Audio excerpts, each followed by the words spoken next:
It is really my distinct honor to welcome three distinguished panelists to this discussion on the control of fissile material.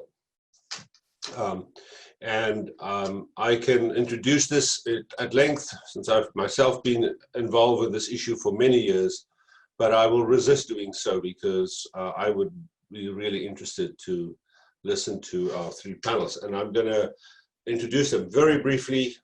Their bios are on the course platform, but I would like to start by introducing the three panelists, and I will ask them to speak in the order that they introduced, and then without any further introduction. First of all, Carlos González, who is the Deputy Director of International Affairs at the National Commission for Nuclear Safety and Safeguards of Mexico. Carlos has worked in various government agencies and has dealt with the issue of fissile material for many years. He's also been involved at the IEA and at OpenAL, as well as many meetings of the CTBTO. So, Carlos, welcome. We'll look forward to your presentation. Then the second speaker, also an old friend, Marcelo from Brazil, who is the head of the Disarmament and Sensitive Technologies Division in the Brazilian Ministry of Foreign Affairs, a career diplomat, and has held various positions in the Foreign Ministry and abroad. Also participated in the high-level fissile material treaty expert preparatory group and the UN group of governmental experts. And then lastly, but definitely not least, Sharon Squassoni, who just recently joined the Union of Concerned Scientists, where she's the Director of Global Security Program there.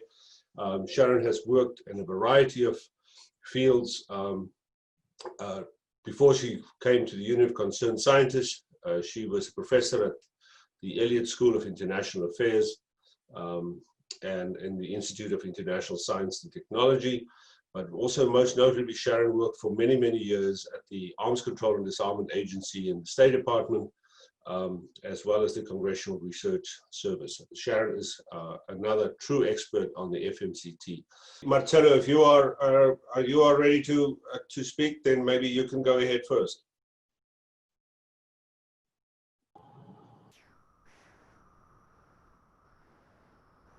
Hello, can you hear me, João? Yes, I can hear you well, thanks. We can't see you, but we can hear you. Yeah, okay. I will try to make my camera work. I'm not an expert on these gadgets, but anyhow. Thank you very, very much. You and also the Mexican Minister of Foreign Affairs for inviting me to join this very honorable group of experts. I commend you both for continue this initiative in terms of imparting knowledge to young diplomats in the field of nuclear disarmament. Let me start by saying that it is a long aspiration since the beginning of the nuclear age to have a kind of control on fissile materials. I was about to explain what fissile materials are, but since we had excellent presentation on these issues before me, I will skip this.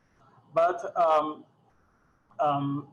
as many experts before me pointed out, fissile materials are key elements for the nuclear fuel cycle. Well, they can have, of course, utility for civilian purpose in terms of making fissile elements for nuclear power plants, and also using the byproducts of fission to medical purpose. But also they are, I would say, the main elements for manufacturing nuclear weapons. Since the beginning, after the experience in the Nagasaki and Hiroshima, there's been an aspiration in the international community to harness those materials. I think it is worth mentioning that the first resolution in the General Assembly, resolution number 1, that was approved in 46. This resolution established the Atomic Energy Commission, which worked until 52.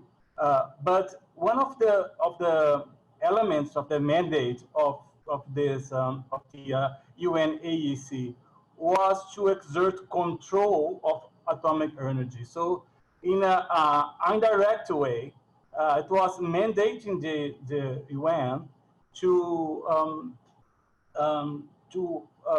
think about a way of controlling fissile materials. At that same year, in 46, it was made a very important report. It was called the Nixon-Lilienthal report. It was a report made by 5 experts in the US to advise President Truman. And the name of the report was a report on the international control of atomic energy.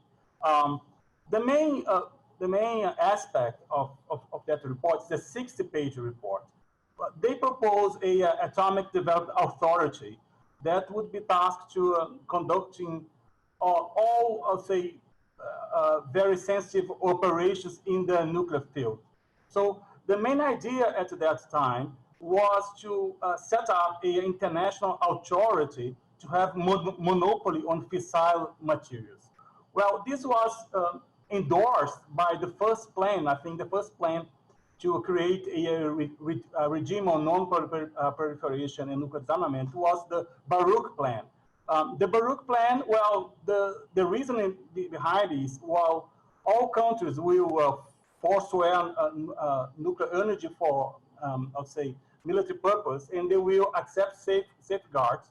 And in the second step, the US will commit itself to disarm. Well, this plan, as we know, didn't work because, there was a fierce opposition by the Soviet Union, and Mr. Gromyko was the Minister of Foreign Affairs of the Soviet Union, proposed a plan of his own, the Gromyko Plan, which inverted the order of the Baruch Plan. Well, they asked first the US to disarm, and then all countries will accept safeguards.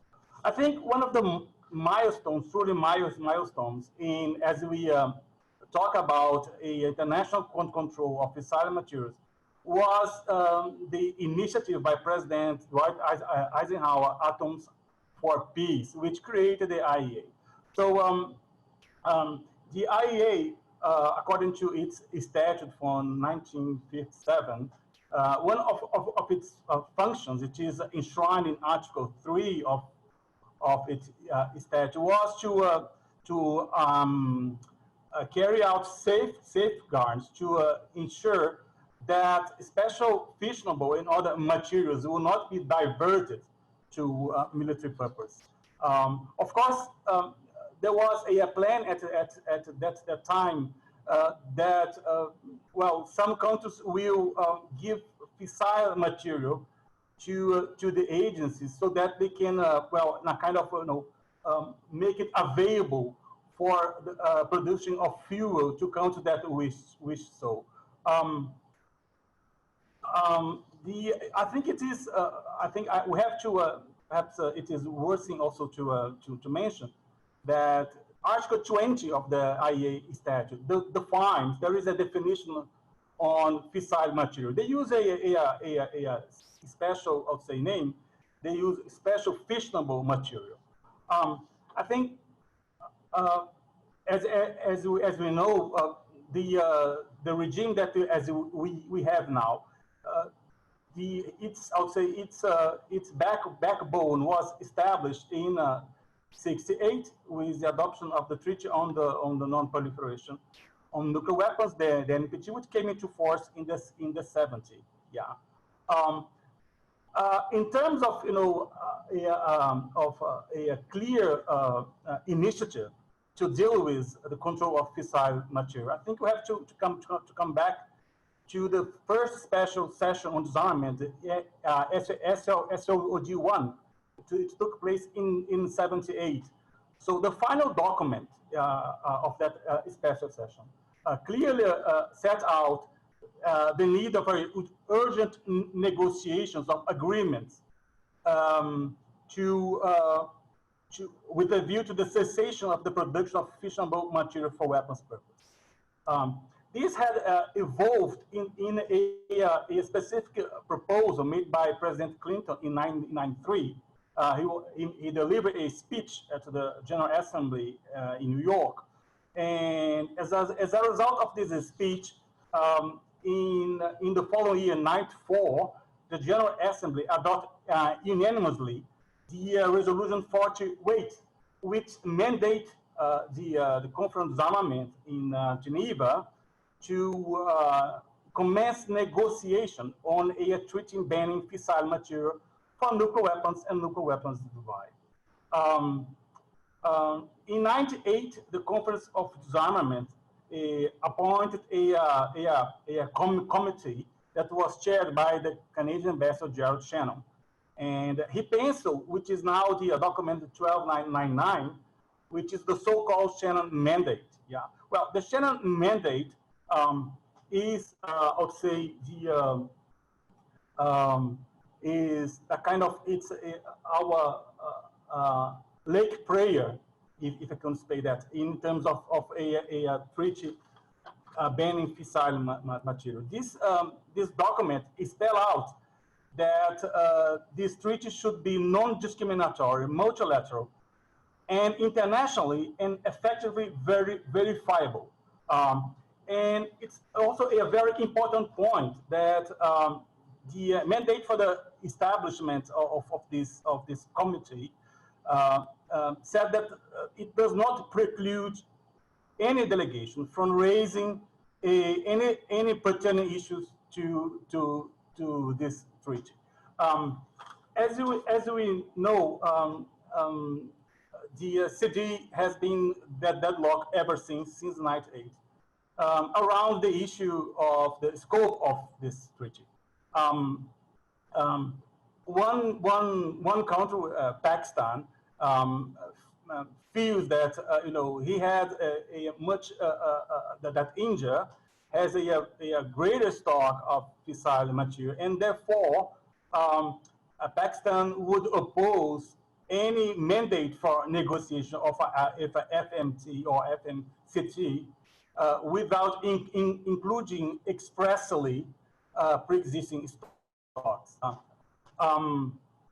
As John said in the introduction, I had the honor to represent Brazil in the high-level expert group for FMCT in 2017 and 18, which built upon the work on a previous GGE, which assembled 2014 and 2015. So perhaps we can discuss one of these issues later on, but it's not just the scope which has preventing consensus on AFMT or FMCT. There is a lot of considerations that do not command consensus. Just allow me to highlight some of them.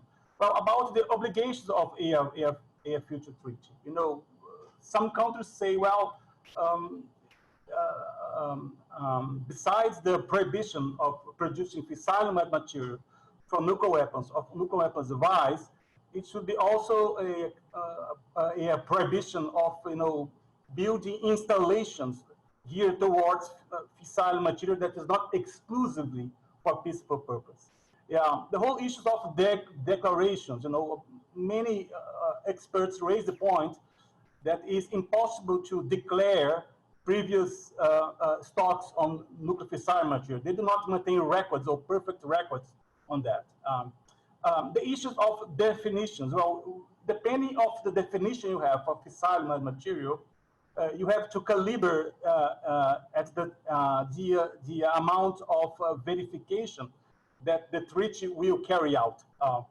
Another point is the legal arrangement. You know, some countries say, well, you know, since that the non-nuclear weapon states that are party to the NPT, they already have a kind of, you know, the agents provide assurance that they do not produce fissile material for nuclear weapons.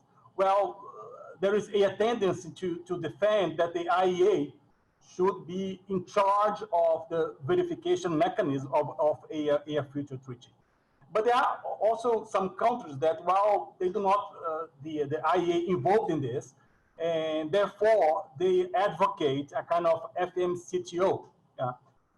For me, it does not sound logic, because you're going to duplicate all the verification activities that the agency already performs for the non-nuclear weapon states.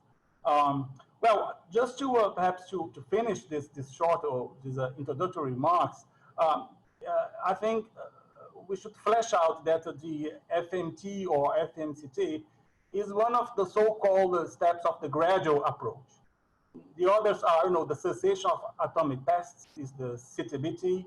Also many regard the you know, the NSAs, the negative security assurance, as a part of the gradual approach, which and I think it is regretful that since 1998, you know, this question of FMCT or / FMT has been stalled in Geneva.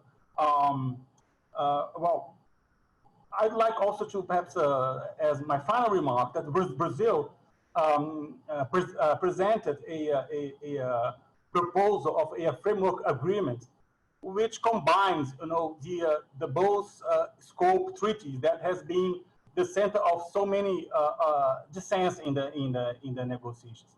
Well, we propose a three-step approach. The first one being the negotiation of an umbrella treaty. The second one would be a protocol dealing with the future stocks, and they have a mechanism of verification of its own. And then in the second one, we'll have a protocol geared towards the pre-existing stocks with a different mechanism of verification. Well, I proposed this in this high-level group panel, and it was no surprise that was opposed by the 6 representatives of nuclear-armed states in that group, but also by 2 non-nuclear weapon states. They opposed by two different reasons. But I think one positive outcome of this was that all umbrella states, which, you know, in a regularly or in a normal way, they tend to side with the nuclear weapon states. They support my proposal. So that's perhaps the main points I'd like to share with these remarks. Of course, I'll be at your disposal should you have questions in the question session. Thank you. Thank you very much, Marcelo. Really good to hear you. We can't see you, but it's certainly good to hear you. So I wonder if Carlos is online at the moment. Carlos? Seems to have some technical problem. So to move us on, maybe Sharon, are you ready to make your presentation?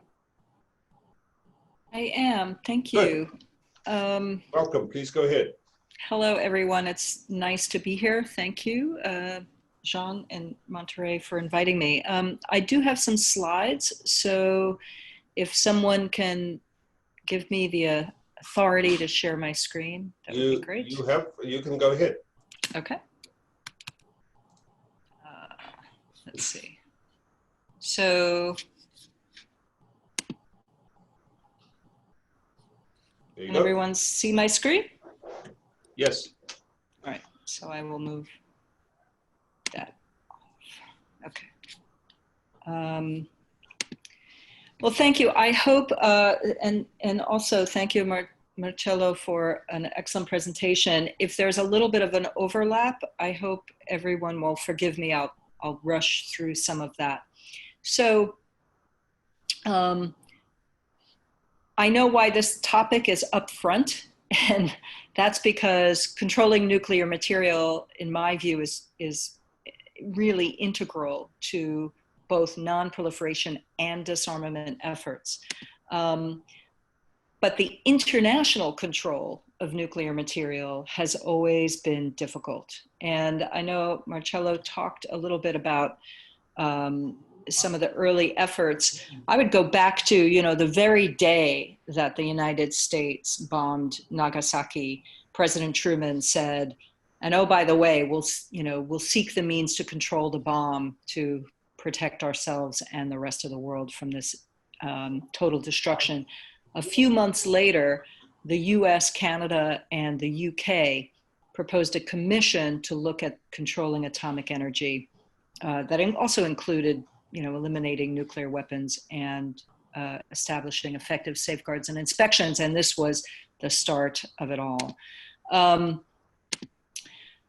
would say there was, in 1946 in particular, I call it a rush to internationalization. We had a lot of things happening at the same time. So Marcelo mentioned the UN Atomic Energy Commission. Well, the United States and its Secretary of State Burns acted very quickly to put together our own Committee on Atomic Energy. And those were some of the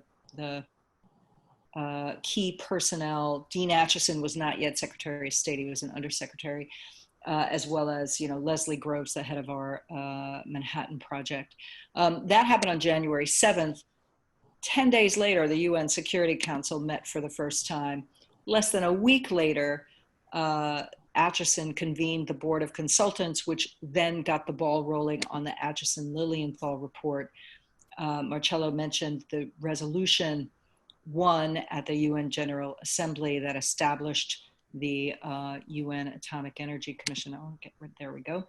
All of this happens, you know, and the UN, United Nations, is only 3 months old. It's kind of incredible.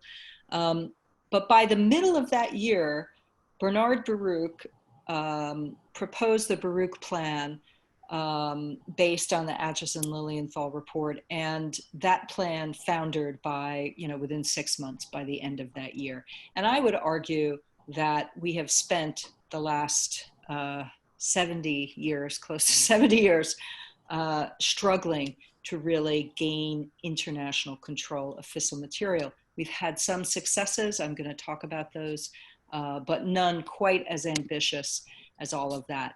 So I think it's helpful to dive a little deeper on the Acheson-Lilienthal report to look at how we were actually thinking about this. So Acheson-Lilienthal report is mostly known for its recommendation to internationalize the nuclear fuel cycle, but there's another part of it that we tend to forget about, and that is this notion that fissile material could be denatured. And by that, I mean rendered unusable in a nuclear weapon. Now, physicists know that's not really the case. But this kind of idea has persisted for a long time. And so I would say of those two strands of the report that, you know, enthusiasm for internationalization was quite high in the 40s, and it's kind of waxed and waned over the years. And we still kind of, even though we don't talk about denatured nuclear material, there's still a kind of persistent notion that, you know, for example, low enriched uranium, that is what we use in most of our nuclear power reactors. You know, everybody's fine with that. Although, you know, a country that did decide to make nuclear weapons could take that material and, you know, with enrichment techniques, could make it weapons usable. And I just wanted to quote to you from the Acheson-Lilienthal report. This is really remarkable. They said, when the plan is in full operation, no nation will be the legal owner of atomic weapons, of stockpiles of fissile material, or raw materials, or the plants in which they can be reduced. So we have clearly never gotten that far. So just to back up a little bit and think about the logic of that report, they fully understood that, you know, peace was not going to break out. Nuclear weapons were not going to suddenly become undesirable. And they also looked at the dividing line between military and civilian purposes and understood that that was a very blurred line, which the implications of which are that inspection would be really enormous to determine that it was only useful or being used for civilian purposes. So they concluded, actually, that if you had uncontrolled exploitation of atomic energy by national governments, a system of inspection just kind of piled on top of that wasn't really going to do the trick. And so they divided the fuel cycle into safe elements and unsafe elements.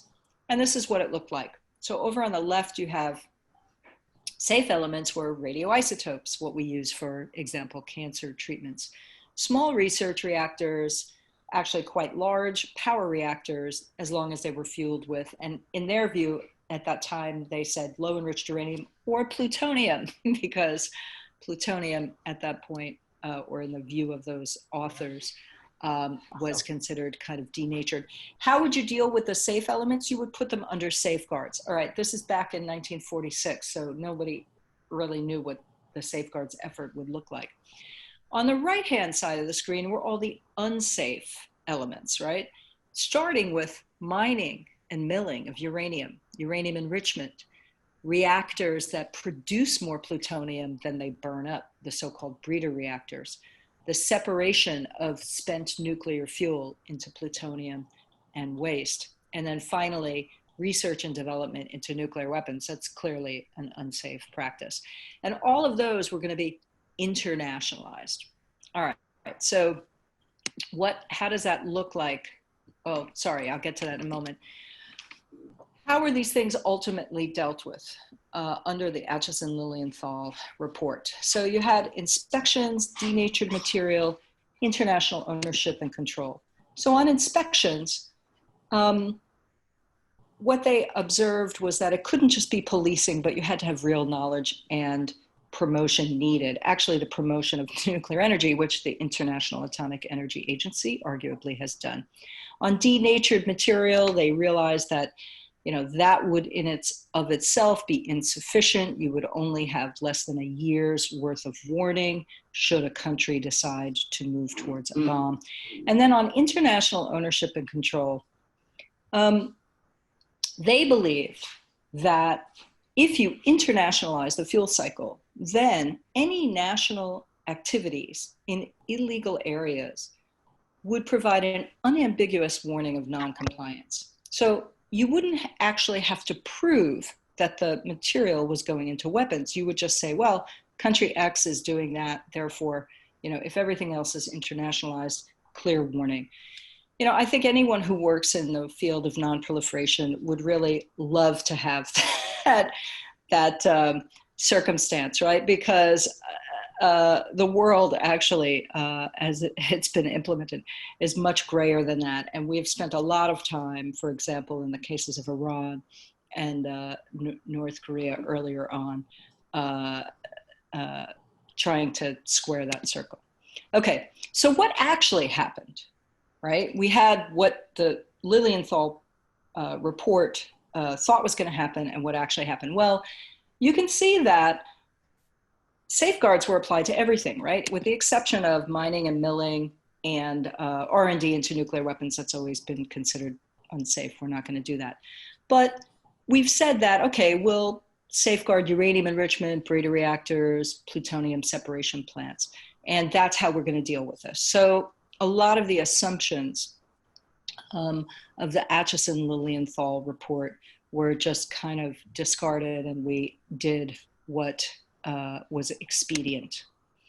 Over time, of course, we have made a lot of progress. So obviously everyone knows we have the International Atomic Energy Agency, we had the Non-Proliferation Treaty that followed up with specific comprehensive safeguards agreements. And I know you'll be covering safeguards in greater detail in other sessions. We had the additional protocol, which strengthened safeguards implementation.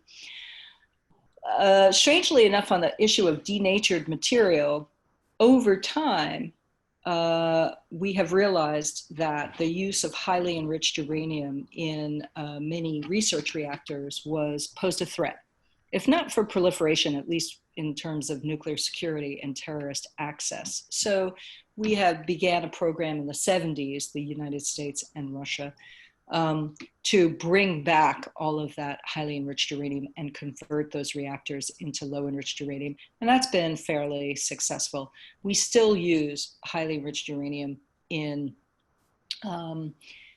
naval reactors. For example, the US is guilty of that. And there are some in the NGO community who are trying to work at, well, can we get all countries, France and China, and Brazil, I think, have used low enriched uranium in their naval reactors. Can we get all countries to do that and just phase out HEU entirely? On plutonium, plutonium that's transmutated from uranium into plutonium in commercial reactors is generally considered proliferation resistant. It doesn't make a good bomb. I'm here to tell you, if Ferenc did not tell you, that the United States has made bombs with reactor grade plutonium, mostly to, and they worked, mostly just to demonstrate that it could be done. And so this notion that, it wouldn't be a nuclear weapon state's first choice, but it is possible. So this really notion of denatured is pretty flimsy. And finally, on the international ownership and control, I think Marcelo has already mentioned that the UN Atomic Energy Commission in 1946 called for an agency to dispose of fissile material stocks. The IAEA has never, and there is one line in the statute that gives it this authority. It's never exercised that authority. Over time, the IAEA has supported efforts by member states to look at multilateralizing the fuel cycle. Some of those were, for example, the International Nuclear Fuel Cycle Evaluation. I think that was in the 70s, the International Plutonium Storage effort. And then in 2005, Secretary General or Director General Al-Baradei, commissioned a report to look at multilateral approaches to the nuclear fuel cycle.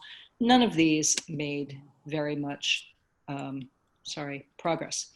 Okay, so if international management, control, or ownership is not really attractive, possible, feasible, what then? What happened? So we had the Nuclear Suppliers Group was created after the Non-Proliferation Treaty, and it took them a long time, but by 1992, after the shock of Iraq's nuclear weapons program, they implemented a requirement for full scope safeguards, so comprehensive safeguards for nuclear trade. That basically meant if you weren't inside the NPT, we weren't going to trade with you. There have been export control restrictions within the NSG on enrichment and reprocessing. And after the shock of the AQ-Con black market network back in 2004, the group of 8 actually implemented a moratorium on transfers of enrichment and reprocessing to new countries. That lasted for about 4 years until I think it was Canada eventually protested. We can talk about that in the Q&A if you want. In 1997, a group of states that were producing plutonium or that had stocks of plutonium for their both for civil and military purposes, established the Plutonium Management Guidelines.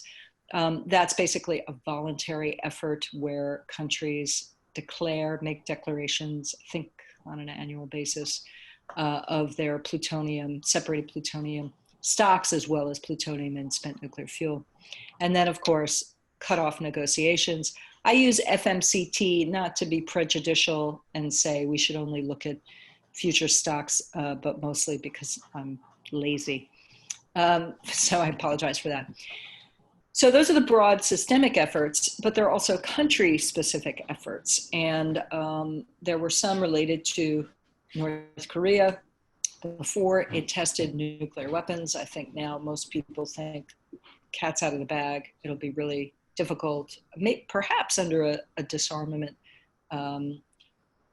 framework to get a handle on North Korea's fissile material production capabilities. But certainly with respect to Iran, there have been very, very specific items in the Joint Comprehensive Plan of Action. And I know you're going to cover that in more detail in a later session, but just to orient you, those are very country-specific efforts. And the preamble in the JCPOA specifically says this will not be, just because we're implementing it in Iran doesn't mean that this is more broadly applicable.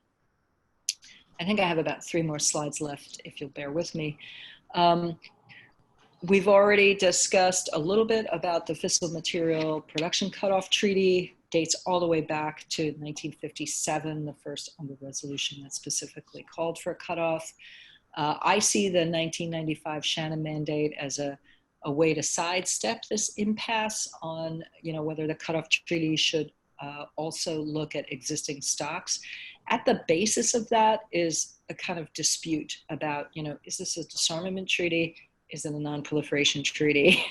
I will tell you in the 1990s, it was very much viewed as, it's a non-proliferation treaty, mostly because the big states had stopped producing fissile material for nuclear weapons. And so it wasn't really going to have much of an impact on them, but you could get other countries like India, Pakistan, Israel to join in, and then you would start to kind of scale back proliferation. And I'm going to leave the subsequent efforts because Marcelo has already discussed those. Just so you know, by way of background, most of the declared nuclear weapon states have had a production moratorium since 1995. I say most because China has not explicitly said it's not producing. But the US, UK, France, and Russia all did, and that was, some say, in support of, it just ratified what their plans were anyway. The United States was awash in highly enriched uranium at the time. We had already stopped producing years before that. It's uncertain, what China and Israel are doing. Neither is believed to be producing for weapons, but they have not declared a moratorium on that. And China has some commercial enrichment and small-scale reprocessing, whereas Israel does not have a commercial capabilities. And then, of course, India, Pakistan, and North Korea are all continuing to produce. Now, there's a declared production moratorium, but no one should rest easy or easily because, at least in the United States, under the Trump administration, there is some I don't know, rumor and innuendo. I don't think he's actually tweeted this out, so it's not official, but there's talk of restarting highly enriched uranium production, not for weapons, but for naval purposes down the road. And I, object to that. I think it would be a very negative development. Of course, the largest stocks of material are in the US and Russia. So what are the challenges regarding a cutoff? Well, I think everyone's familiar with the, what I would call the inherent discriminatory nature of the Non-Proliferation Treaty. You have some countries that are, and I put in quotation marks, allowed to have nuclear weapons, those who tested before 1960, I always forget the date, 67 or 68. And that has an impact. So, the non-nuclear weapon states resist any further efforts to place limits on them. So when you hear about a country saying, no, I won't reprocess or enrich, it's a very rare thing. The United Arab Emirates has done it, but most other countries say, no, we want to keep our future options open. And then there's also the discriminatory nature of the NPT leads to resistance by the nuclear weapon states to abandon their privileges. You know, there's no timeline for disarmament. Safeguards are all voluntary. They don't see any reason really to do much on this score. So that's one set of challenges. The second set of challenges has to do with nuclear energy and the prestige of nuclear energy, the notion, and I call these the myths because I believe they are myths. One is on prestige. I'm not sure why, you know, a sophisticated way of boiling water really should have much prestige. The other myth about nuclear energy is energy independence. There are very few countries that can do everything in the nuclear fuel cycle for themselves. Even if you do have uranium, there are very few vendors or fuel service suppliers in you know, conversion, in fuel fabrication, in enrichment. So really, I think countries need to think about energy interdependence, which is a much better way of solving security vulnerabilities.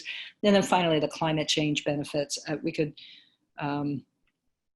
have a week-long discussion on whether nuclear energy supports climate change, but my bottom line, and I'm happy to provide you know, articles that I've published on this, is it takes too much money and it takes too long. And so there are other ways of doing more against climate change more quickly.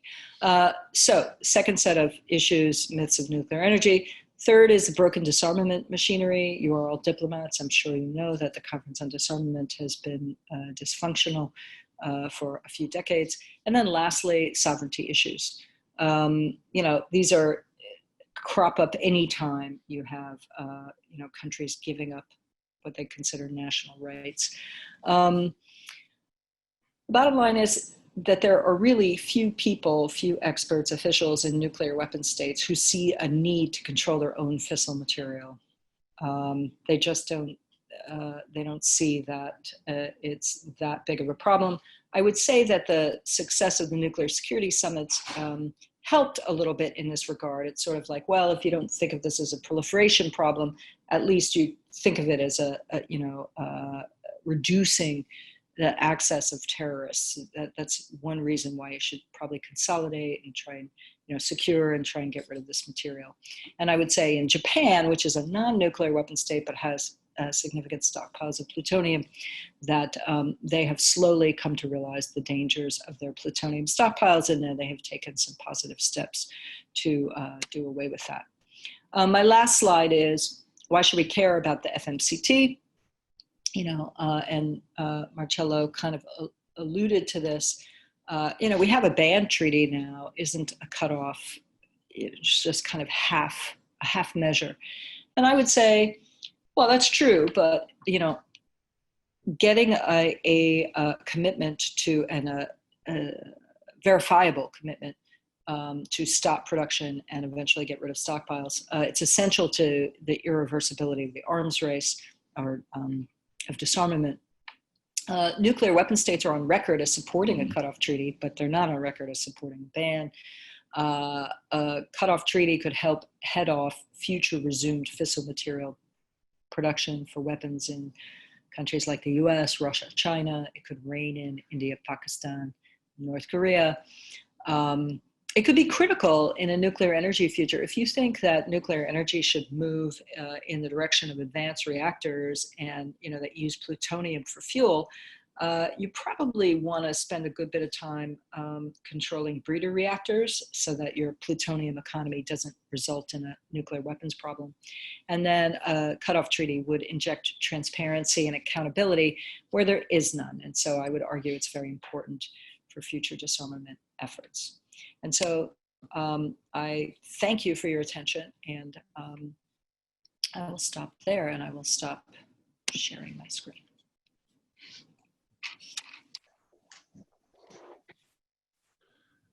Thank you very much, Sharon. That was certainly very, very interesting.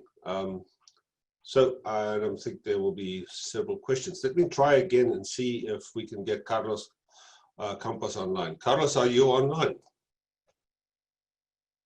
Yes, I am online. Oh, wonderful. Okay, I can find the technology, but you can hear me. Yes, we can. Go ahead. Okay, that's okay. That's okay. I will try to talk something about the situation in Mexico around the participation in export control around the world. Okay. Well, for Mexico, it's very interesting to have the participation in this kind of groups.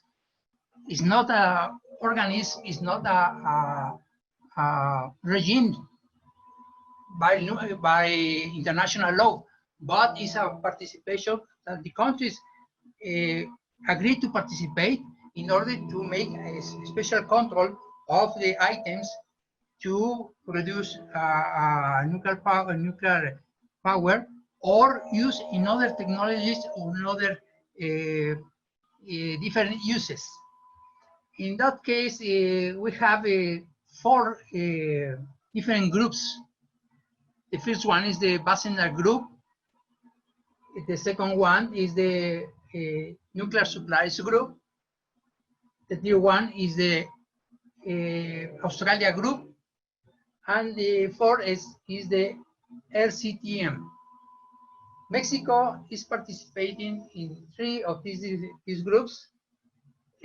For my participation directly is the nuclear supplies group. For Mexico, it's a challenge for this participation because we try to conform all the enforcement of the legality based to the domestic export control and to international export control. Today, we follow the guides that these groups try to implement in this group. For Mexico, it was very difficult to participate in these groups because there are different 4 challenges in 10 years ago. The first one is a legal problem because these groups don't have a treaty to sign and then pass to the Congress. For the Mexican ideology, is not a real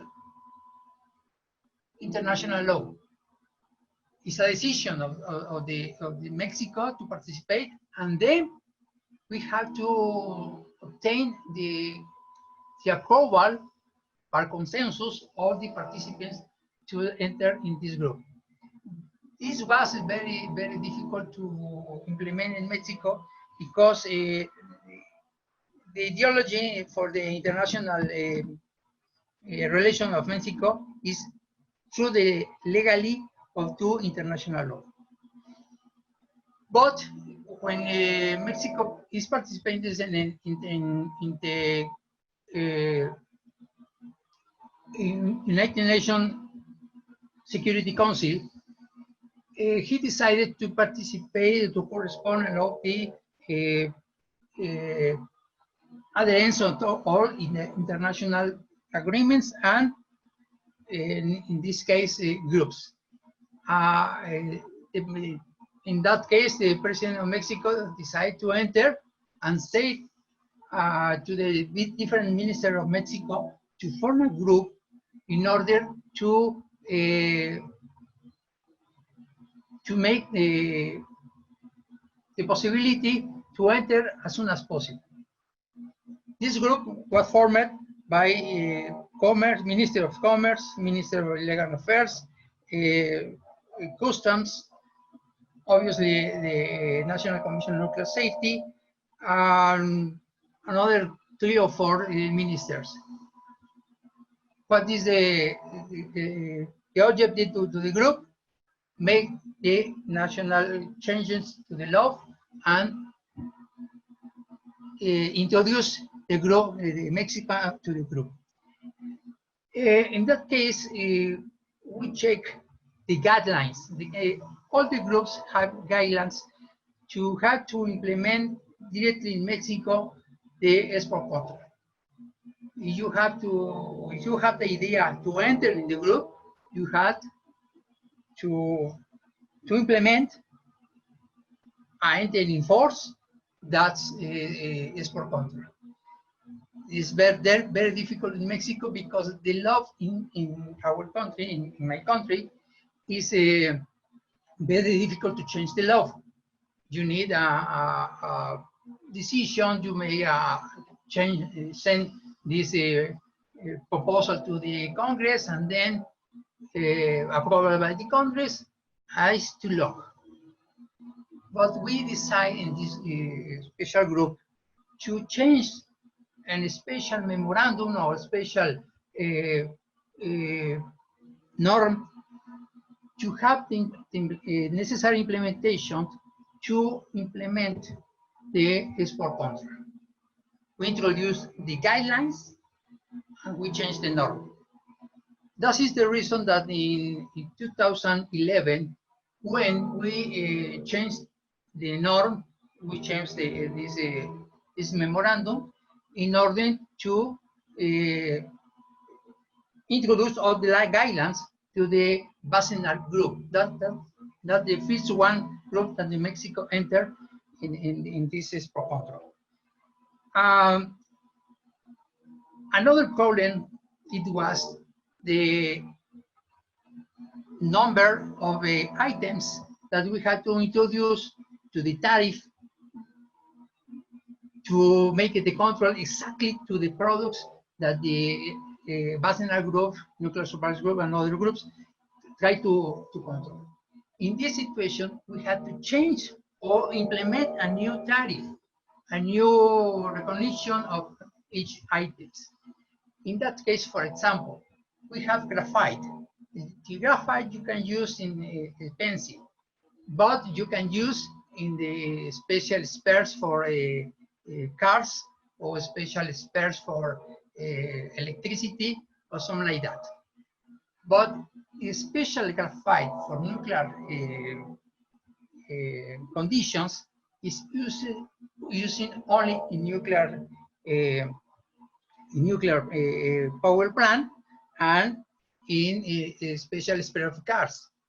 You can see it has a double use.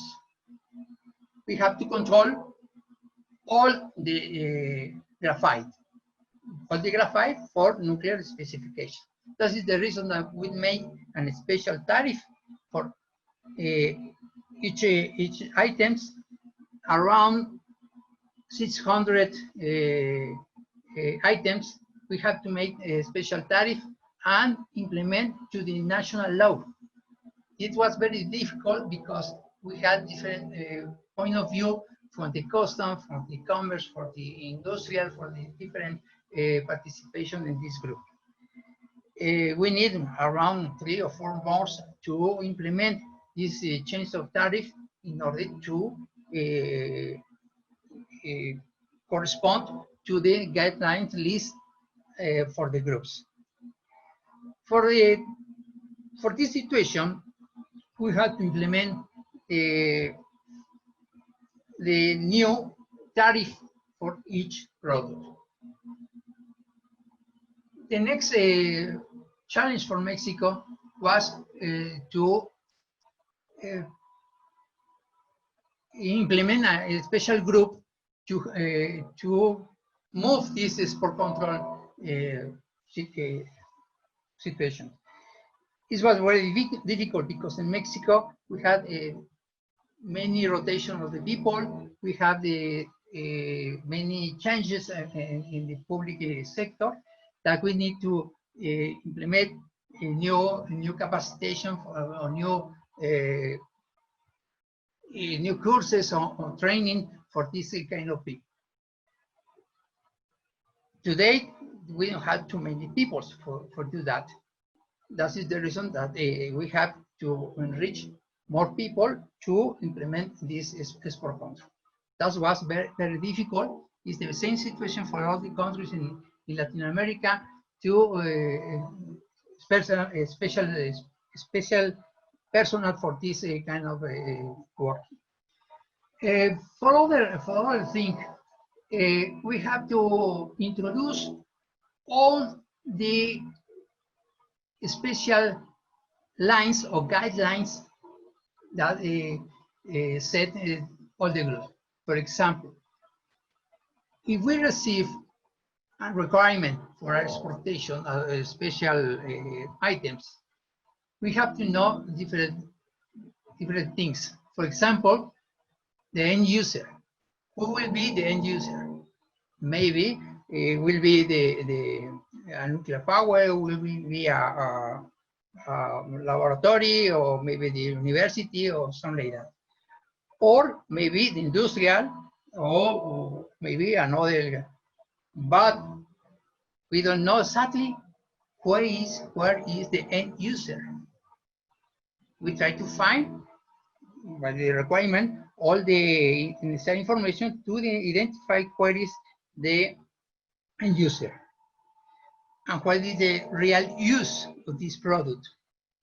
If this product is going to the nuclear power, is okay, but it is for industrial, and this industrial export or transfer this product to the other country is very difficult to use end user and end use.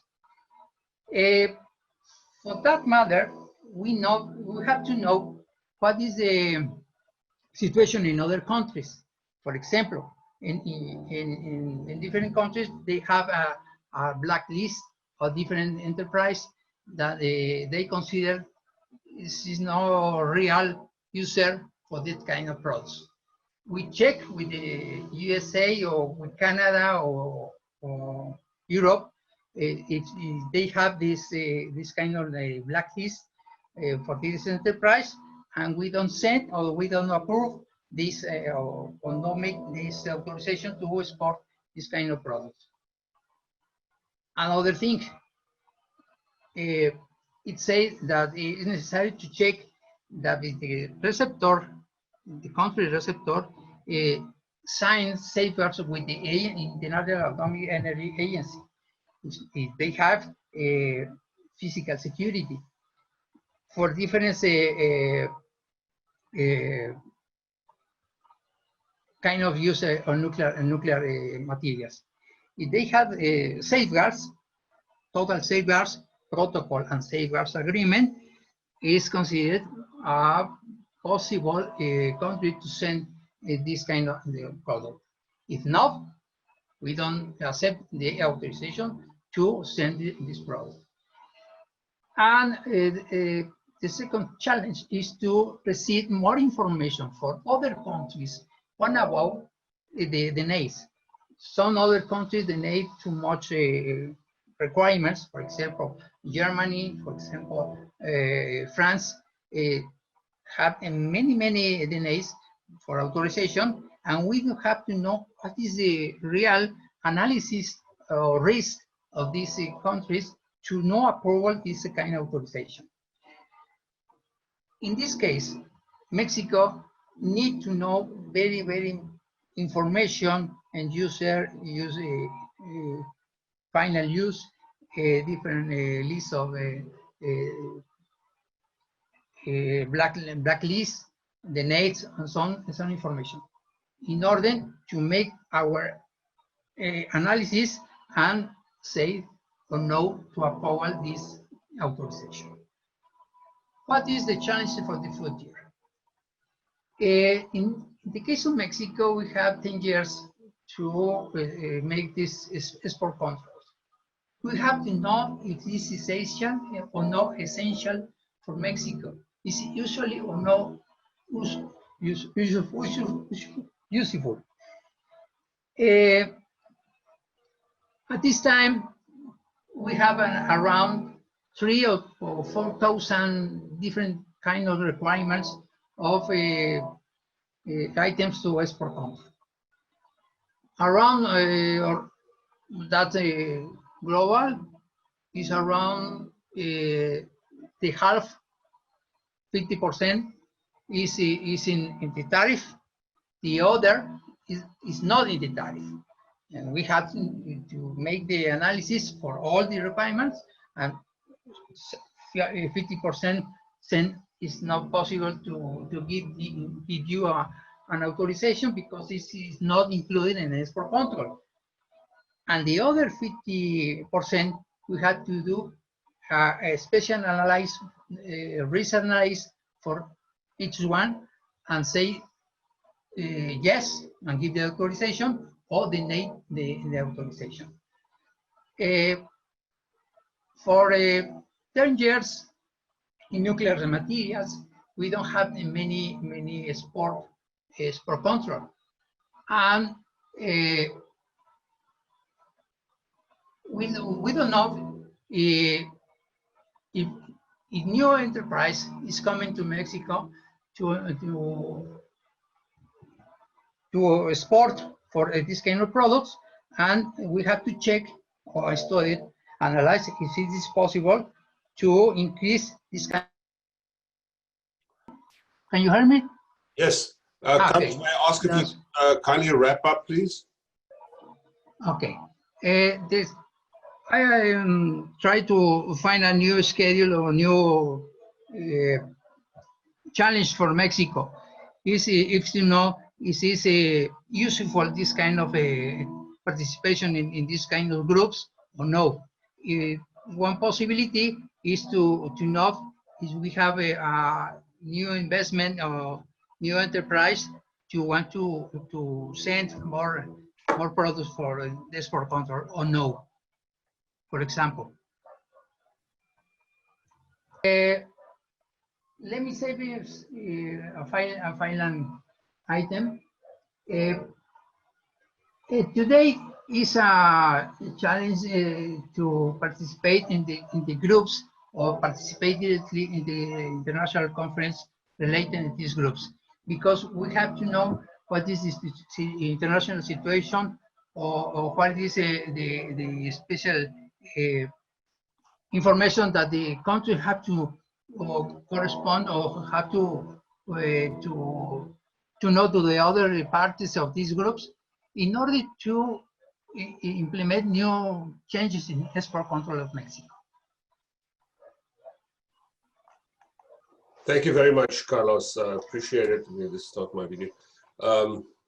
Very important points that you made, and I'm pleased that you focused on export controls. I mean, so far the other speakers have specifically spoken about the initiatives taken going back to the Baruch Plan and obviously FMCT, but it is important to recognize that export controls are also an effective measure to control fissile materials. And then other measures, and I think we do need to recognize that even United Nations Security Council 1540 has as an element of that, the Convention on Suppression of Acts of Nuclear Terrorism, and a range of other initiatives, including, for instance, the initiative to establish an international nuclear fuel bank, bilateral fuel cycle arrangements.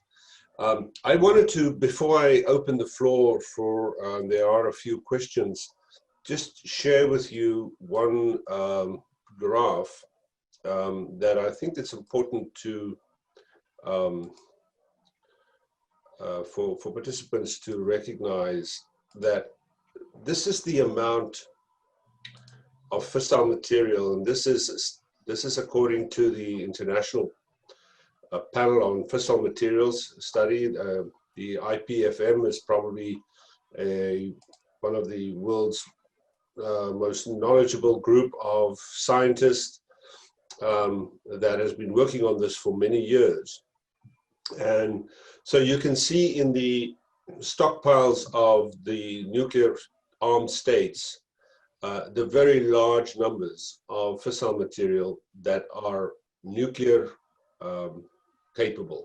So if you consider that on average about 3 kilograms of separated plutonium is used in a nuclear weapon, and about 15 kilograms of HEU, you can imagine what the potential is to use for nuclear weapons. So that's why it's really important to deal with fissile material production in a effective manner.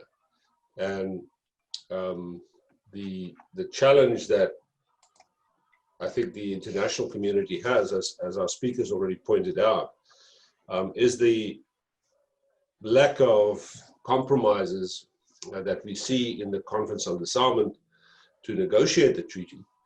And if I could say just a few words, one, I think one needs to recognize that the Conference on Disarmament may not be the correct place to negotiate this treaty. Its mandate is outdated. It has 65 members. That does not necessarily represent the view of the majority. And we've seen the negotiations of the TPNW that was taken in the context of a much larger group in the General Assembly, and it does not, 65 members of the United Nations certainly do not represent the view of all. And the final point that I want to make that didn't come out that clear, and then I would like to ask the panelists to express themselves on this point. And this, of course, is the age-old problem that we've seen in the FMCT, whether, and I think Sharon alluded to it, is it a cut-off treaty, meaning that to ban all future production? Because, of course, if you ban production, when does that ban start?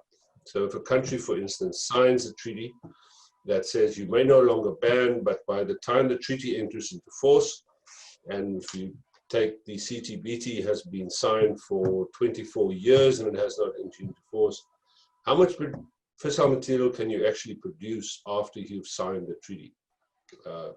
A fair amount, I believe. And the related question is, what about the material that's already produced? All the material that I showed you.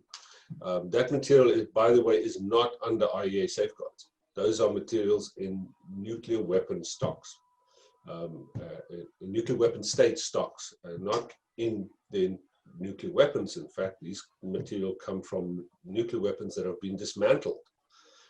And so the big challenge that many countries, especially countries from the non-aligned, have put forward in the Conference on Disarmament discussions is that you cannot put that material aside.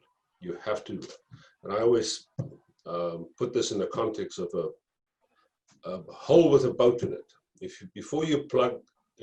cannot get the water out of the boat until you plug the hole. And so the material that is in stockpile are those proverbial hole in the boat. It will always come back and potentially be used in nuclear weapons. And the point that Sharon made earlier about comments by the President of the United States to restart HEU production, if you look in the Nuclear Posture Review, which is the nuclear weapons policy of the United States, there is also reference to the production of new plutonium pits, which also is a requirement for or ingredient for nuclear weapons. So with those comments, I will open the floor for discussion, and I see we have a few questions, so I will first ask Peterson Benjamin, and I will give Peterson access to ask the question. Peterson, can you go ahead and ask your question, please? Okay, am I heard out? We can hear you. Go ahead, please. Okay. This is a very advantage for me to attend to the brilliant interventions made by our today's panelists. My comprehension brings me to the logic from which, though the use of nuclear chemical elements such as uranium or plutonium would be a global concern, the process of milling coupled with the fissile materials does multiply the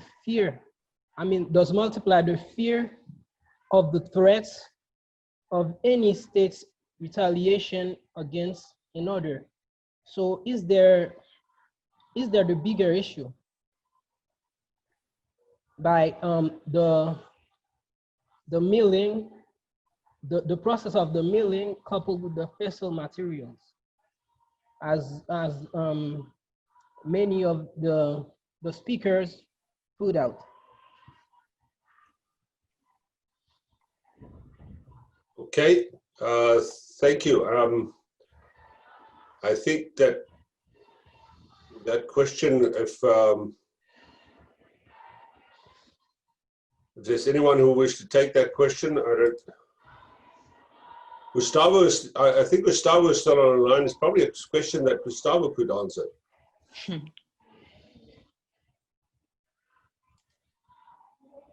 Gustavo? All right. I need to Okay. open the. Yes. Well, mining and milling is not a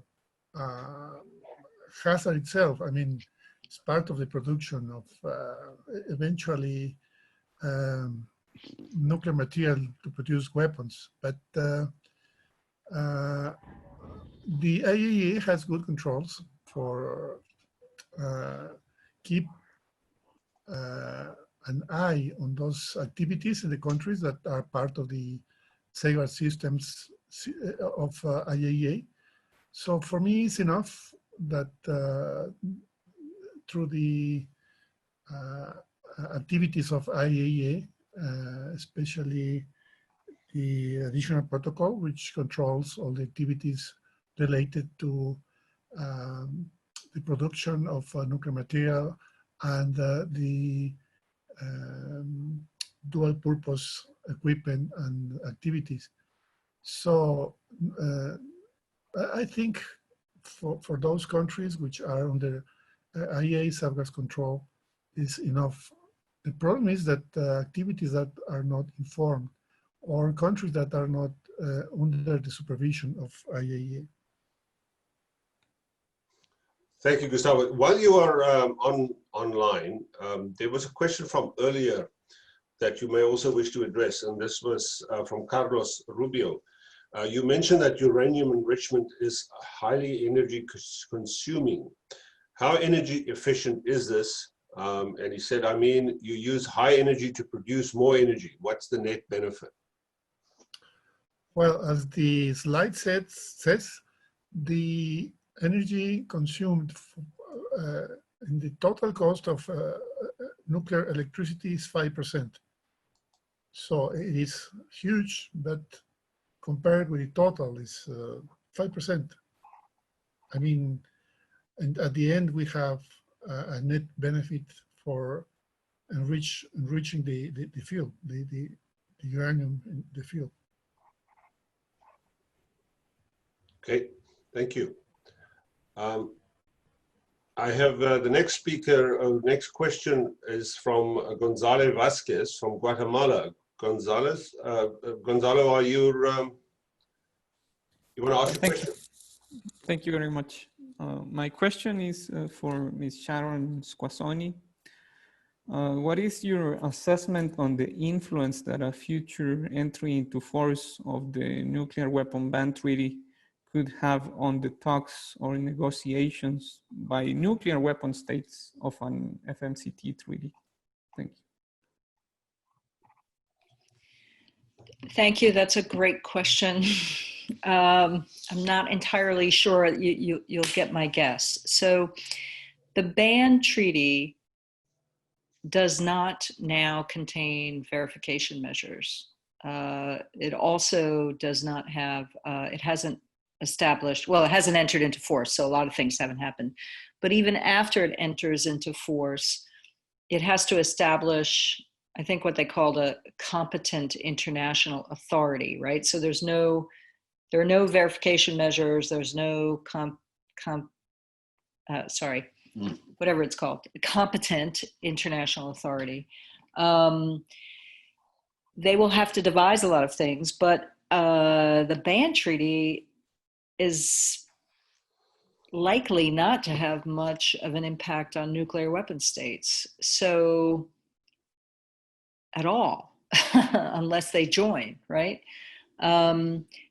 the only way it could affect them, as I read it, and I haven't reread the text of the ban treaty recently, but is if a country that is stationing nuclear weapons, say, for example, the Netherlands or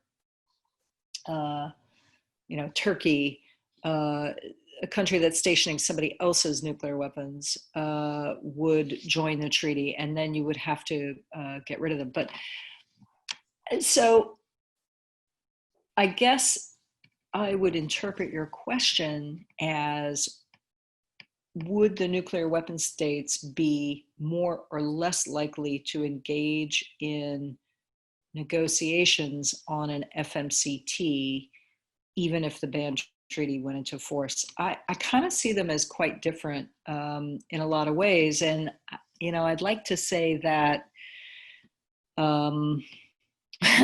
if you could get the nuclear weapon states to be very excited about negotiating an FMCT, whatever happened over there with the ban treaty wouldn't necessarily affect that.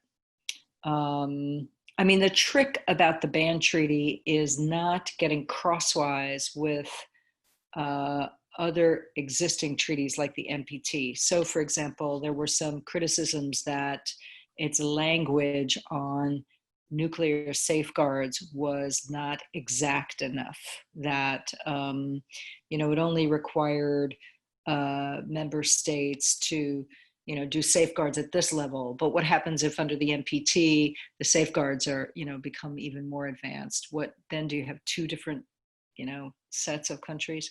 So that answer probably confused you more than settled your question. But the ban treaty itself just is devoid of most details. And that's not to say it's a bad thing, because I would say the Non-Proliferation Treaty also didn't have verification, also did not have, did not specify an organization. So those things could evolve. And as they evolve, I think those countries will have to take into account how it would affect the other things that they want. So, perhaps they could bring in elements of a cutoff treaty into the ban treaty. Would that make it more or less likely for it to actually happen? I think it would probably damage the prospects for cutoff. Thank you, Sharon. Next question from Andrew Rogers from Jamaica. Andrew, go ahead.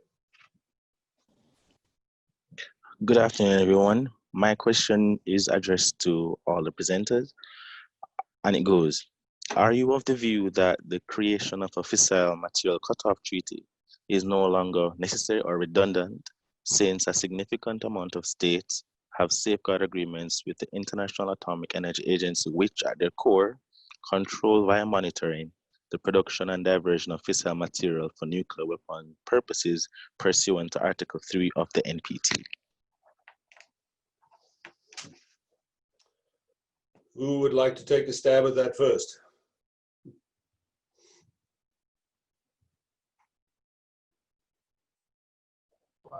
John, if you don't mind, I can take it. Yeah. Yes, go ahead. Yeah, look, I tried very hard to turn on my camera, but my computer says that the host, you, does not allow it. So, but you do not lose too much, because you see a older guy with a lot of white hat. But let me try to address this very pertinent question. Well, I think the FMCT just makes sense, or FMT, to countries with unsafeguarded installations in nuclear material. That means the nuclear armed states. What I mean by nuclear armed state, the nuclear weapon state recognized by the NPT, and the 4 that are outside the treaty. But they only, I'd say, make a difference in terms of, for the majority of them, legitimizing a situation that already exists since the 90s. What I mean by that? Well, since the 90s, the UK, US, and Russia, and France, they have already stopped with the production of fissile material for would say, nuclear weapons and nuclear weapons device. So for them, it's not going to change too much. Perhaps to China, which is reported to still have, let's say, a production of fissile material for its arsenal, nuclear builds up, and of course for Pakistan, India, Israel, and North Korea, that will make a difference. But in my view, any treaty should serve the purpose not just for non-proliferation, but also for disarmament purpose. In that sense, a FMCT, a cutoff treaty, will have very little, if any, impact on nuclear disarmament. That's perhaps the answer I'd like to provide for this very pertinent question. Yeah. Thank you, Marcelo. And I apologize, I really don't see any way that I cannot give you video access. So I tried even to make you a co-host of the event. Okay. But thank you very much. Any of the other panelists wish to respond? Yes, Sharon, go ahead, please. Sure, I would say we still need to do this, for disarmament reasons, that it's not enough to take the nuclear weapons states at their word that they've stopped, producing weapons, and that there are other, they've stopped producing fissile material for nuclear weapons. The cutoff treaty, I think it's always better to have legally binding, verified, if you want to call it destruction, elimination, or any of those things. It's just not enough to have the IAEA take care of the non-nuclear weapon states. We need something for the states that have nuclear weapons. And it's not just the 5, it's all 9 of them. Thanks. Well, I see one of my colleagues, Dr. George Moore, is online. And I think he has an interesting perspective on this. George, are you online? Would you like to comment on this, please? Sure. My question is, I put it in the question, prior US administrations, clearly the Trump administration has no interest in an FMCT. Prior administrations have supported the FMCT, but they've always reserved the ability to produce fissile material for non-weapons purposes. Do any of the panelists think it's reasonable for the non-nuclear weapon states to agree to a treaty for weapons, but allow the weapon states to continue to produce fissile material for non-weapons purposes? For example, submarines, space vehicles, etc. Tough question. I'd like to hear the answer to that one. Any views?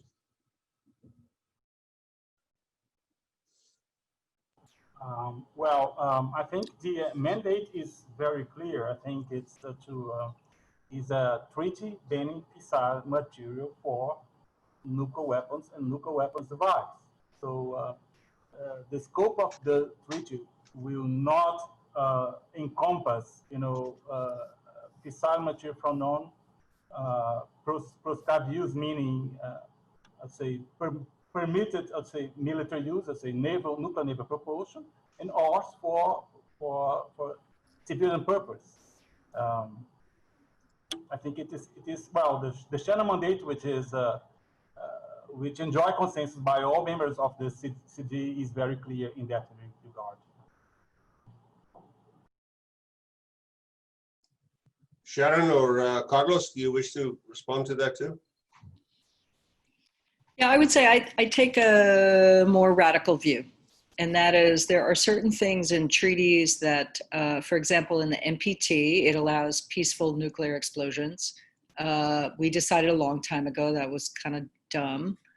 The Comprehensive Safeguards Agreement allows for the non-application of safeguards to material that is in non-prescribed military purposes. In other words, non-prescribed purposes, which is you can use it in a non-explosive military purpose, right? So it's not for nuclear weapon, but you have these other uses for it. And naval propulsion is one of those.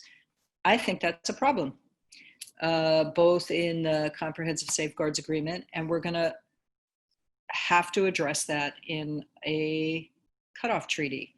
I think it's, you know, as loopholes go, is it a terribly, terribly, terribly bad one?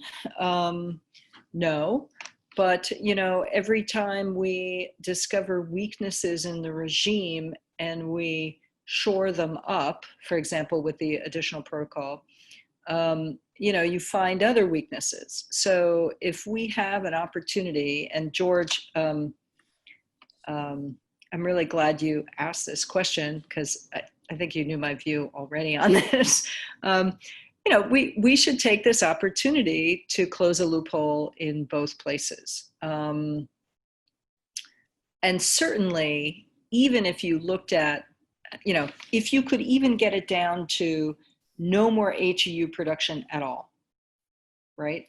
So if you wanted to do naval fuel, you would, so a half measure would be, you know, you say, okay, no more HEU production for any purposes whatsoever.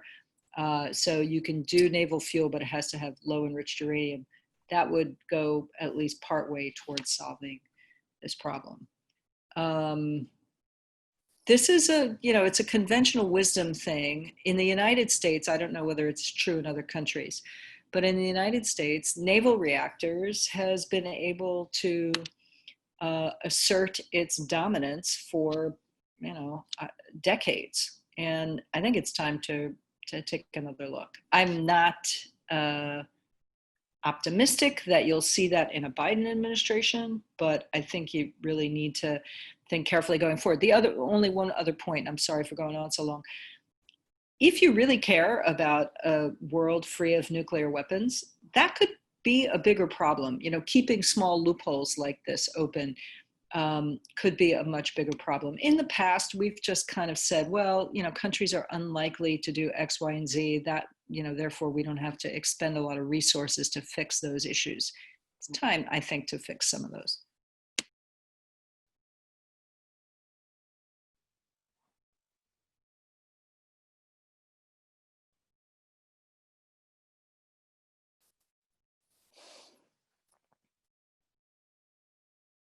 Sorry.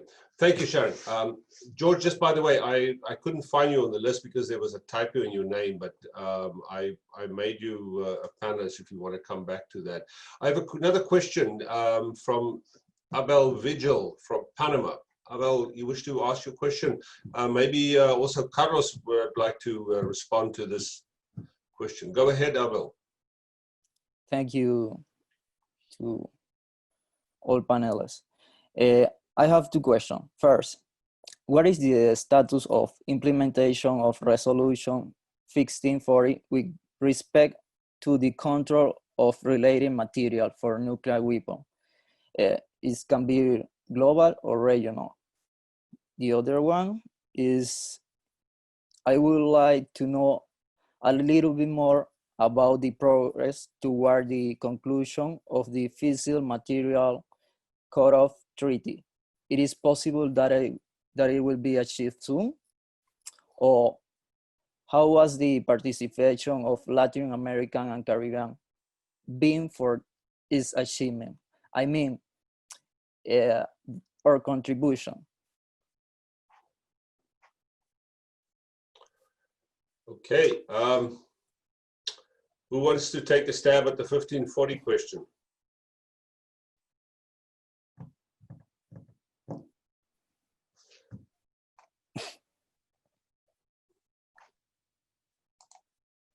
Anyone?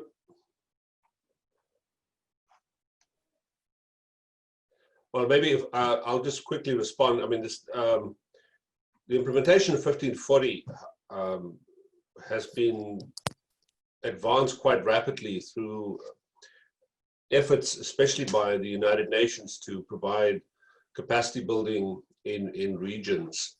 And for most part, countries implement it and it has internalize it in terms of national law. And in fact, this is why I was hoping Carlos could perhaps speak to it, because it has become a kind of export controls in a way, in addition to the normal export control regime. So 1540 being a Chapter 7 resolution is still in place, and I believe is still very effective. I don't know if any of the other panelists, if Carlos is online, whether we wish to comment on that.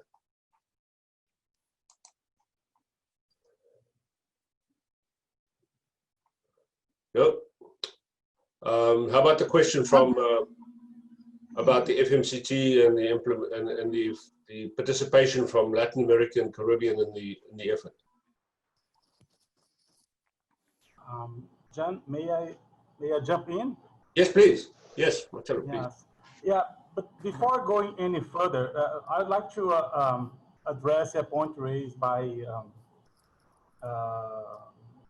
Sharon about the so-called loophole concerning the non-application of safeguards to nuclear material to be used in non-proscribed activities, meaning nuclear naval propulsion. Well, I was hoping you would do that. Yeah, well, perhaps you know the reason. You can guess that. Yeah. Yeah. Just to say, if the FMCT is the tool to I would say to narrow this loophole or even to fill it, yeah, it should be dealt away in a way that it should be not non-discriminatory to all countries. Let's just have in mind that non-nuclear weapon state parties to the NPT, that's the case of Brazil. We have also all of our nuclear materials and installations safeguarded, whereas all the 6 countries, I suppose, that have nuclear propulsion, P5 plus India, they have no safeguards in their, I would say, installations and nuclear materials devoted to enable nuclear propulsion. But coming back to the question about the prospect of a FMCT, I think it's highly likely that we can achieve progress in the near future.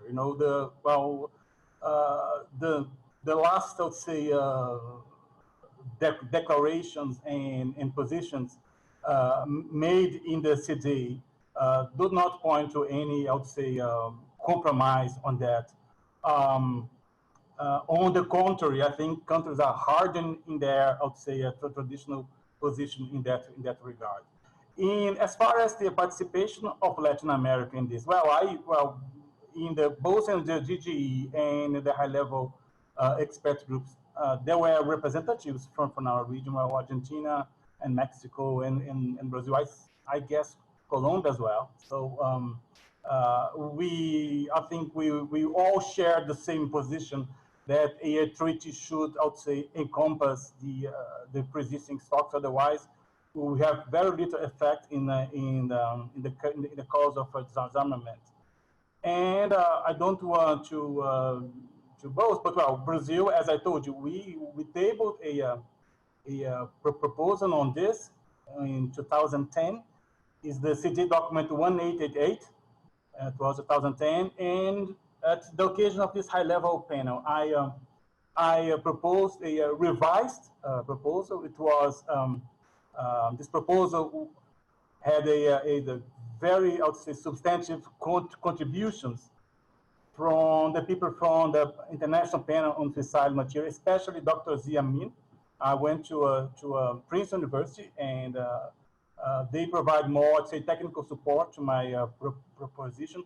And that could be a way ahead. But as all other, I'd say, aspects of of our regime, political will is most needed to make advance to that. Thank you, Marcelo. Any other comments? We have one more question from William Pierre. William, I gave you access if you want to ask your question.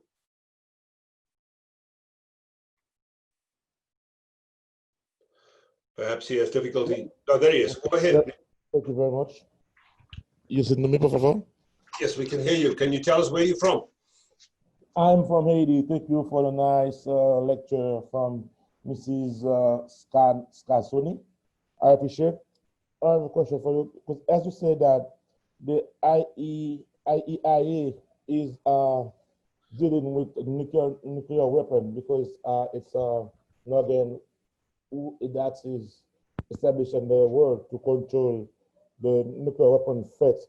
So how can the IEIA can contribute better to stop like weapons, nuclear weapon threats, please? How can it contribute to stop nuclear weapon threats in the world? Thank you. Thank you for your excellent question. The IAEA has done a lot. You know, I mean, actually, their mandate is much broader than just nuclear verification. But they have focused, you know, because they also promote nuclear energy. They've done a lot in terms of, you know, the applications of nuclear technology to medicine and agriculture and all the rest of it.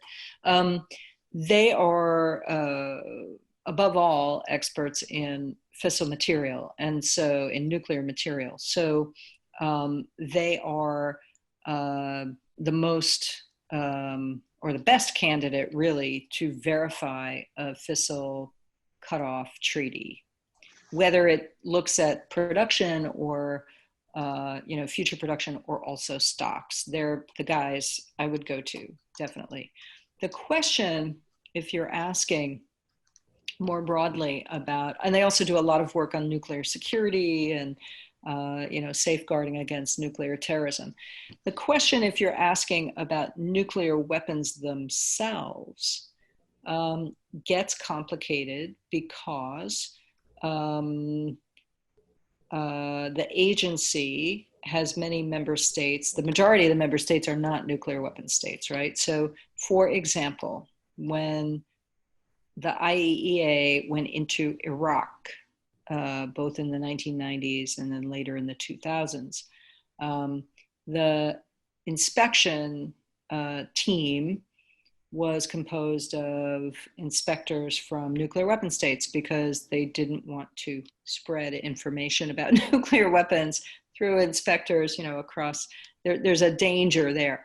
The other issue with the IAEA doing very, you know, like, would the IAEA inspect nuclear warheads? Would even the material that's in nuclear warheads has some sensitivities to it, you know, in terms of composition, purity, things like that. So the questions get more and more complicated the closer you get to nuclear weapons. Now, we'll tell you the history of arms control between the US and the Soviet Union was one of, let's eliminate, if we can, or count big things, right? Like bombers, like, you know, like there are these very famous photographs of, you know, cutting the wings off of bombers, or, you know, taking missiles apart, because of the sensitivities related to those actual nuclear warheads. So the US and Russia, and also actually we had I think it was called the Trilateral Initiative in the 1990s, to work with the International Atomic Energy Agency on, you know, how do you verify that material came from a warhead? Can you put certain screens in front of it, data screens, so that you know it came from a warhead, but you don't reveal all the sensitive stuff? So a lot of that work started in the 1990s. It really should be continuing, because eventually you will have to have verification that if you get rid of nuclear weapons, that they were, you know, like, you need baselines, you need to ensure that they actually came from nuclear weapons rather than just some, you know, other material. So I think they have an integral role. If countries want them to have a bigger role, either for the ban treaty or cutoff treaty, they're going to have to pay for it. So they can't do a lot more on their limited budget. But thank you for that question. If I can maybe call on Dr. George Moore. I mean, George is, by the way, he's a scientist in residence at CNS. But George worked for the IEA, but one of his other parts of his resume is that he also worked on nuclear weapons programs. So, George, would you like to comment on this question too?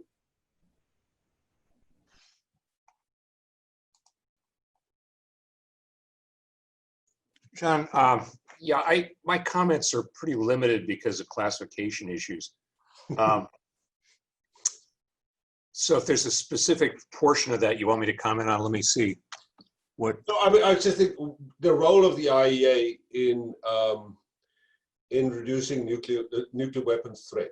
And I think Sharon's made the point that in case of an FMCT, and this is my strong belief, and I think this is held also by the IEA, is that the IEA can do it. I mean, this is basically an extension of safeguards. Yeah, I think that's quite reasonable that they could do it. You'd of course have to have the cooperation, as it was pointed out earlier, that the weapon states' participation in safeguards is on a voluntary basis. You'd have to the treaty would have to make that essentially like the non-nuclear weapon states under the NPT, so that IAEA inspectors would have access in the same manner that they do under safeguards to under the NPT. But yes, I think it certainly could be done.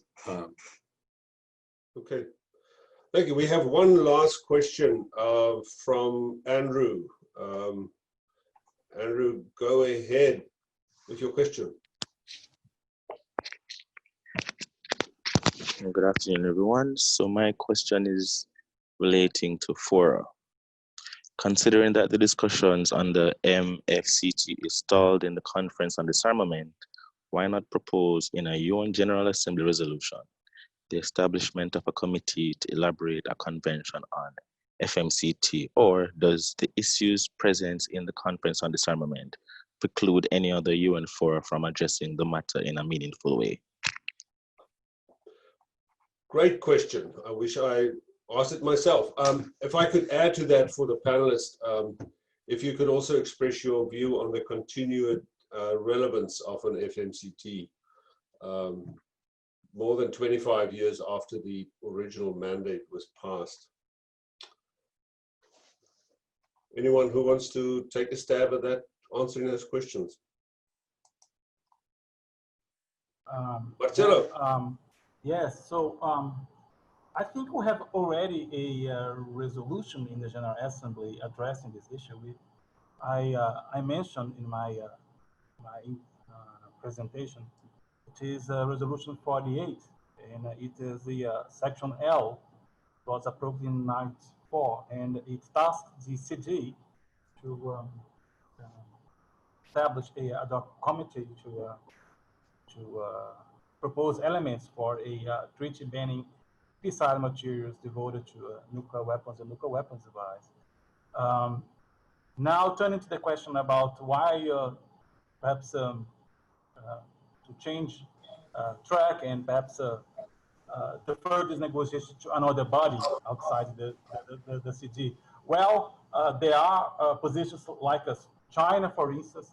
They said very clear, the Chinese in the city, that they will never accept moving this issue outside the CG. Why?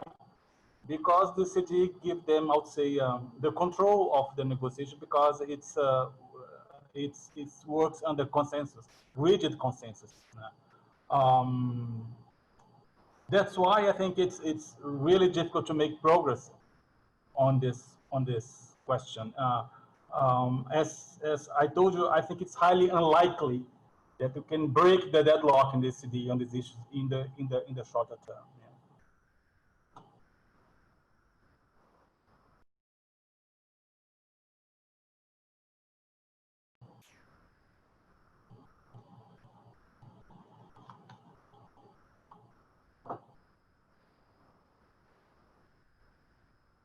You're muted, Sean.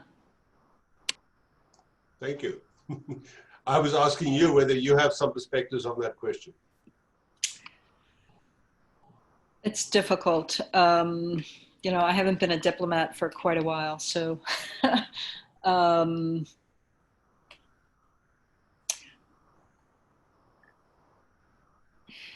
I would offer this one perspective, which is the ban treaty was negotiated very quickly in the UN outside of the Conference on Disarmament. And I understand why, and I understand how, but if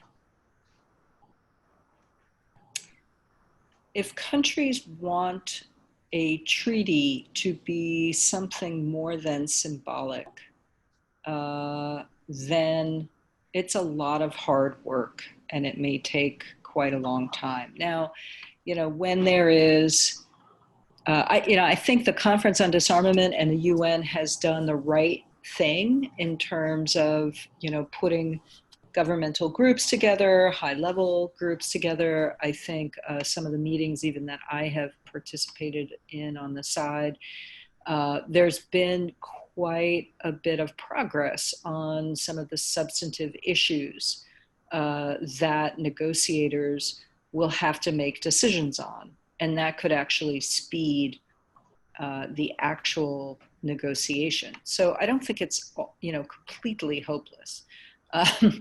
But I do think, and so I think all of those activities have, you know, given us a background and context such that when there is the political consensus to move forward, it will be possible.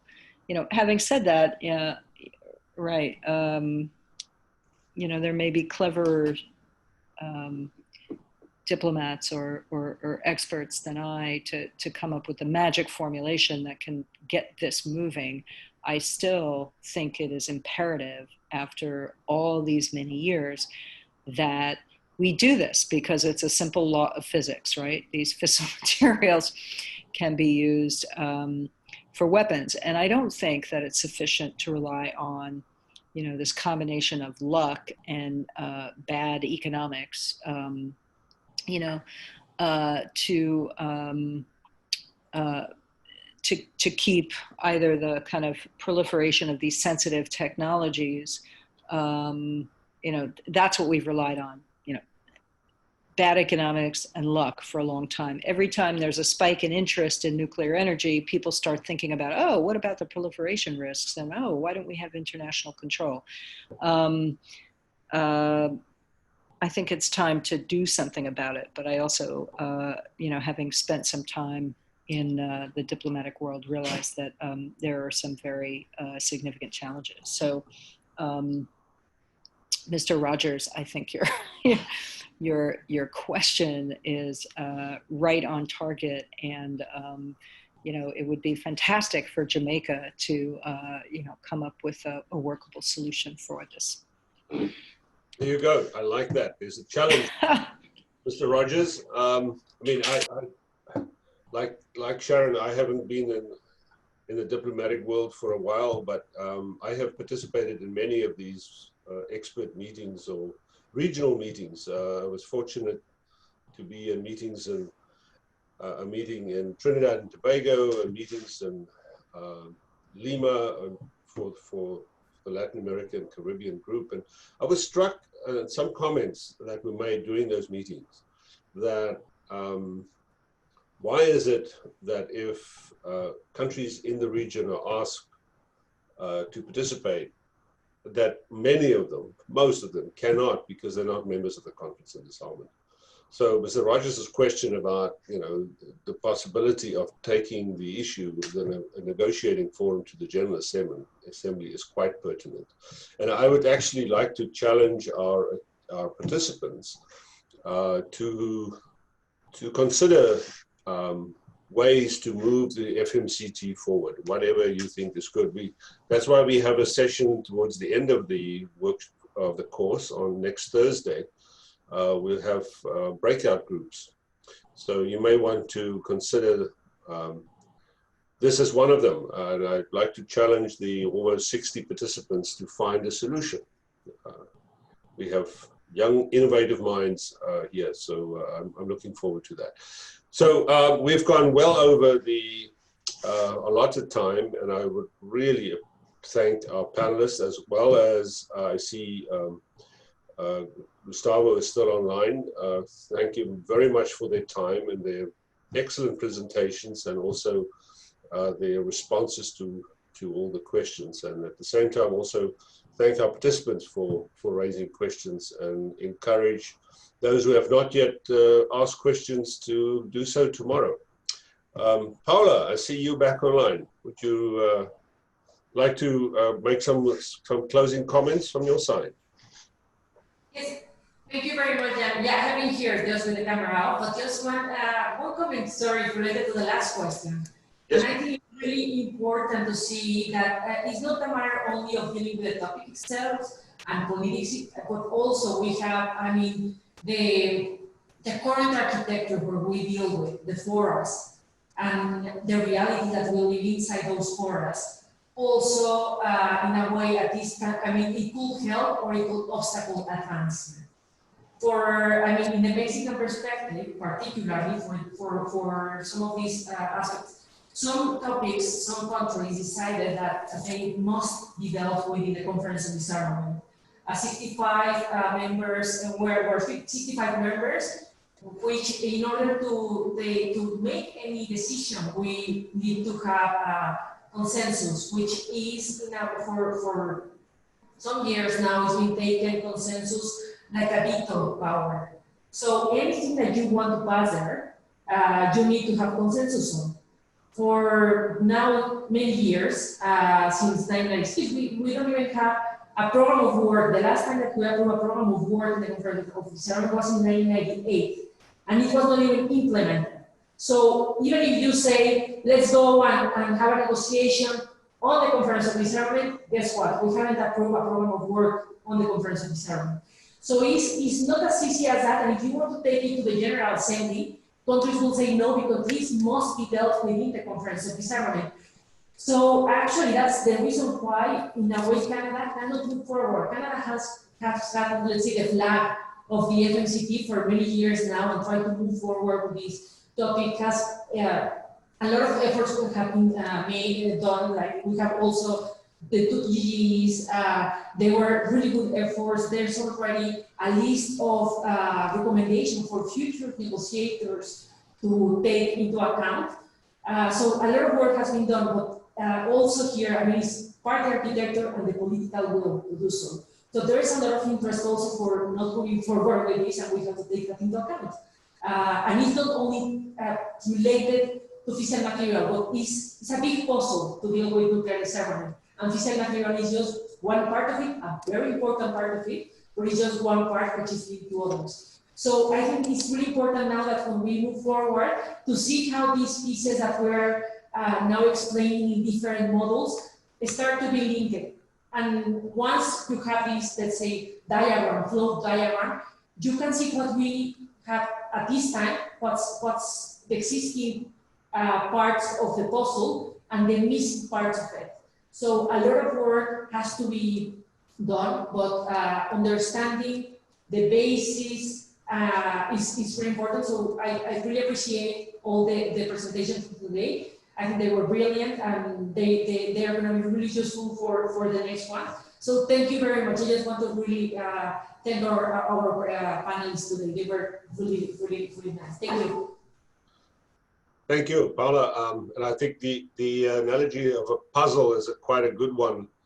Unfortunately, I think many puzzle pieces are broken, or if not missing completely at the moment. So I look forward to our the next generation of finding all those puzzle pieces and putting the puzzle back together again. So with that, I'd like to close today's session. Thank everyone.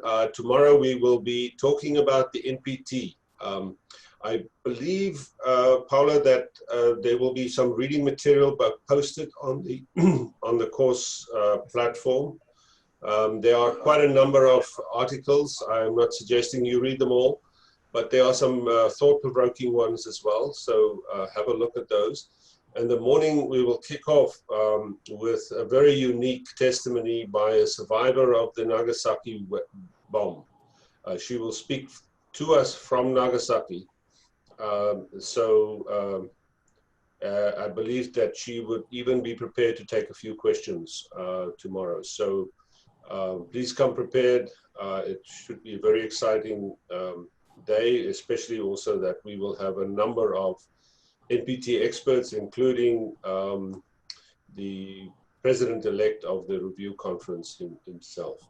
So with that, I'd like to thank everyone. Wish you a good afternoon and see you tomorrow.